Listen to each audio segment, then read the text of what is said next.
Shalom, jemaat Tuhan, dimanapun kita berada. Selamat hari Minggu untuk kita semua. Bagaimana kabar saudara yang terkasih dalam nama Tuhan kita Yesus Kristus? Semoga kita masih di dalam tangan kasih Tuhan saja.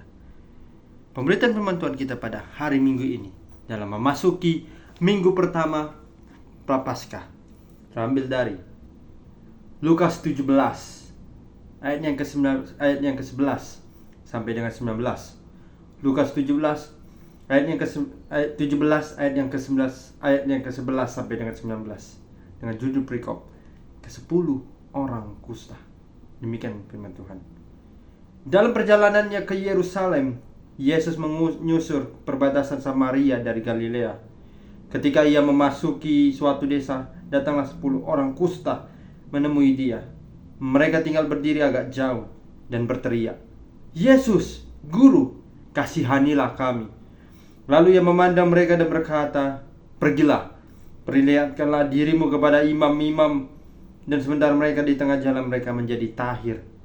Seorang dari mereka, ketika melihat bahwa ia telah disembuh, kembali sambil memuliakan Allah dengan suara nyaring. Lalu tersungkur di depan kaki Yesus dan mengucap syukur kepada-Nya. Orang itu adalah seorang Samaria.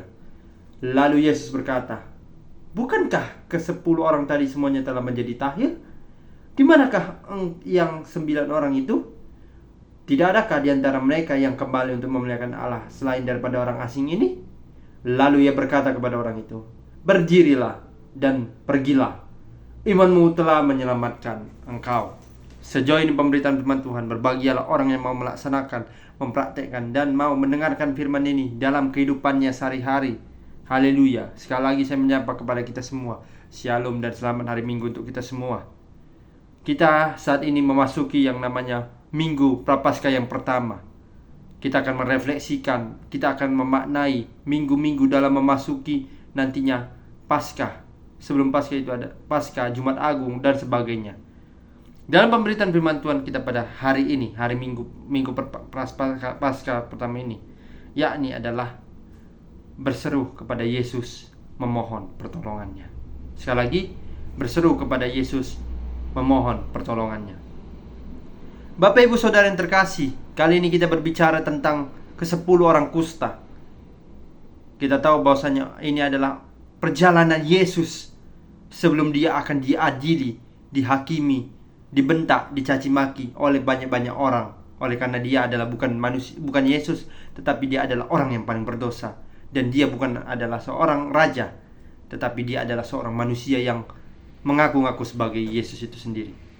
Nah, ceritanya adalah tentang ke-10 orang kusta.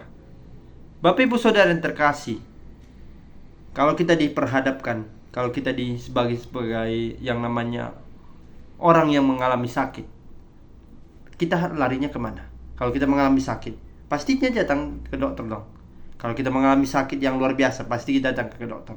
Tetapi kayak flu, batuk, dan segala macamnya itu adalah penyakit yang biasa dan bisa ditangani oleh yang namanya dengan obat, minum obat. Nah, tetapi kali ini kita berbicara dari firman Tuhan tentang ke-10 orang kusta. Nah, ketika Yesus masuk ke dalam perbatasan Samaria dan Galilea, 10 orang yang mengalami sakit kusta ini lari kepada Yesus, menghampiri Yesus. Mereka ingin mereka ingin disembuhkan.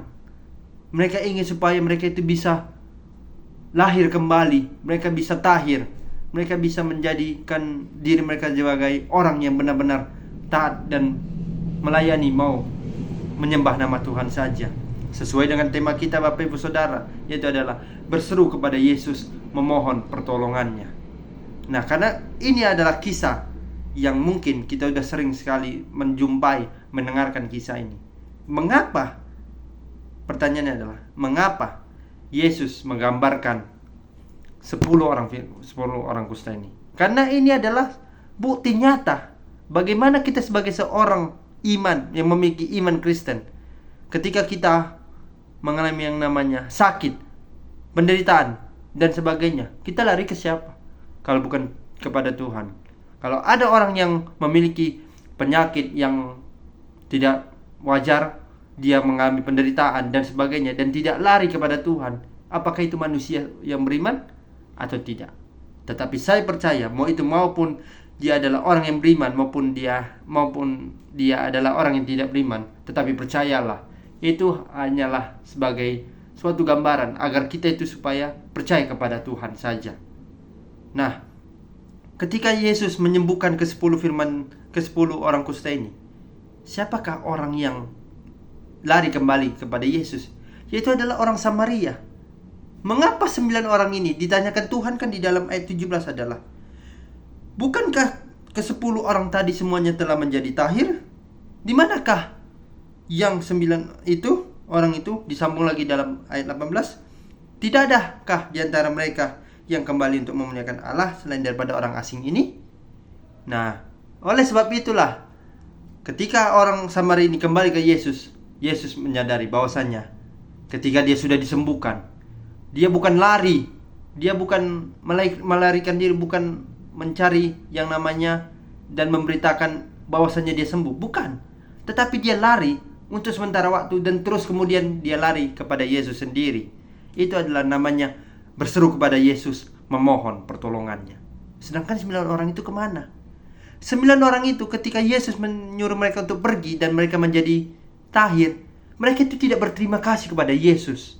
Mereka hanya lari dan memberitakannya kepada banyak orang dan menunjukkan bahwasanya aku sembuh di depan imam-imam yang katanya notabene-nya adalah imam-imam yang tidak menyukai ajaran Yesus, sehingga mereka bisa iri, sehingga mereka bisa cemburu akan ajaran Tuhan.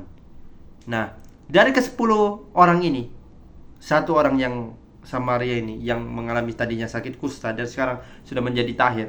Ini adalah bukti, gambaran bahwasanya kita harus berseru kepada Yesus. Ketika kita mengalami sakit, kita berseru kepadanya untuk memohon pertolongan daripada Tuhan. Bukan dari 9 orang yang ketika dia sudah disembuhkan, dia malah lari sejauh mungkin tanpa melayani, berseru dan menyembah Tuhan. Lantas bagaimana dengan kepada kita, saudara? Ketika Yesus datang di hadapan kita, kita mengalami sakit. Apakah ketika kita sudah sembuh, kita melarikan diri, kita memamerkan bahwasanya yang kata orang, ini orang adalah mengalami sakit kusta, mengalami sakit berat, jangan dekat-dekat kepada dia. Dan ketika dia sudah disembuhkan oleh Tuhan, dia memamerkan bahwasanya aku sudah disembuhkan oleh Tuhan. Itu bukan orang yang baik, itu bukan orang yang benar. Karena apa? Tadi dia memamerkan, bukan yang namanya kembali kepada Tuhan untuk berseru. Itu bukan adalah orang yang hanya mengandalkan namanya ketika sembuh dia lari, bukan berterima kasih kepada Tuhannya sendiri, bukan berterima kasih kepada orang yang telah menyembuhkan dia sendiri. Itu sama halnya seperti begini, Bapak Ibu. Ketika kita dirawat di rumah sakit, kita mendapatkan yang namanya perawatan medis secara baik oleh daripada tim dokter, tim suster dan segala macamnya. Dan ketika kita sudah dinyatakan sembuh dan kita boleh pulang, apakah kita langsung lari atau bagaimana? Ketika saya mendapati orang-orang yang terlahir kembali ketika dia sudah sembuh dan bisa keluar, dia itu langsung lari, langsung menyiapkan yang namanya segala perlengkapannya yang ada di dalam rumah sakit itu, yang ada di kamar yang ditempatinya. Dia bukan berterima kasih kepada Tuhannya sendiri, karena Tuhan itu lahir, ada di dalam tangan dokter itu, ada sebagai wujud dokter itu. Dia tidak berterima kasih. Dia hanya bilang kepada dokter itu, terima kasih dokter telah menyembuhkan saya. Tetapi ketika dia balik kembali ke dalam rumah sakit itu, dia tidak mengenali sama sekali dokter itu. Kita jangan seperti orang seperti itu, saudara, Bapak Ibu Saudara. Ketika kita sudah disembuhkan oleh dokter, ketika kita datang kembali untuk ke rumah sakit itu, kita berterima kasihlah kepada orang yang telah menyembuhkan kita. Karena orang itu akan telah menjadi pengenalan dalam diri kita. Kita sudah mengibaratkan dia adalah seorang dokter. Dia adalah seorang penyembuh akan penyakit yang kita pernah alami dan ditangani oleh dokter itu sendiri. Itu adalah gambaran yang bisa kita lihat. Bagaimana ke-10 orang kusta, satu orang Samaria ketika disembuhkan, dia langsung kembali kepada Tuhan. Dan 9 orang lainnya itu pergi menjauh daripada Tuhan. Itu kita tidak boleh kita tidak boleh mencontoh seperti 9 orang ini. Tetapi kita harus mencontoh seperti satu orang Samaria yang ketika sembuh dari sakit kustanya, dia tahir kembali, dia tahir dan kembali untuk berseru kepada Tuhan saja. Menjadi refleksi untuk kita semua, Bapak Ibu Saudara yang terkasih. Akankah kita mau lepas dari tangan Tuhan? Akankah kita mau bisa menjadi hidup diri sendiri tanpa mengandalkan Tuhan di dalam diri kita? Atau diri kita sendiri ini sudah mampu untuk menjalankan hidup tanpa tangan kasih Tuhan? Segala pertanyaan, segala apapun yang terjadi, lepaskanlah itu dan berdoa kepada Tuhan. Tuhan, segala penyakit yang ada dalam diriku ini, aku mau Tuhan yang menjadi dokter untuk menyembuhkan diriku, sehingga aku mampu bisa berterima kasih, mau berseru kepada Tuhan saja, bukan kepada orang lain. Aku tidak mau hidup sendiri, karena aku mau hidup dengan mengandalkan Tuhan saja. Aku mau bahwasanya segala apapun yang terjadi ke depannya, aku tetap mengandalkan Tuhan saja. Karena melalui Tuhan, aku bisa hidup baik. Aku bisa hidup dengan melalui tangan campur tangan kasih Tuhan. Karena melalui berkat kasih Tuhan, aku bisa ada sampai saat ini. Diberikan kesehatan, diberikan kesembuhan, diberikan umur panjang, diberikan nafas kehidupan. Kita harus mensyukuri Tuhan adalah Raja di atas segala raja. Tidak ada Allah lain selain Raja. Yang ada di atas itu adalah Allah Bapa melalui Putra Anaknya yang kudus, yaitu adalah Tuhan kita, Yesus Kristus. Demikianlah pemberitaan firman Tuhan pada saat hari ini. Kita sudah memasuki minggu Prapaskah yang pertama. Mari kita refleksikan, kita renungkan betapa besar kasihnya Tuhan itu kepada kita, begitu baiknya Tuhan kepada kita. Kita harus mensyukuri apapun yang terjadi, apapun yang kita alami.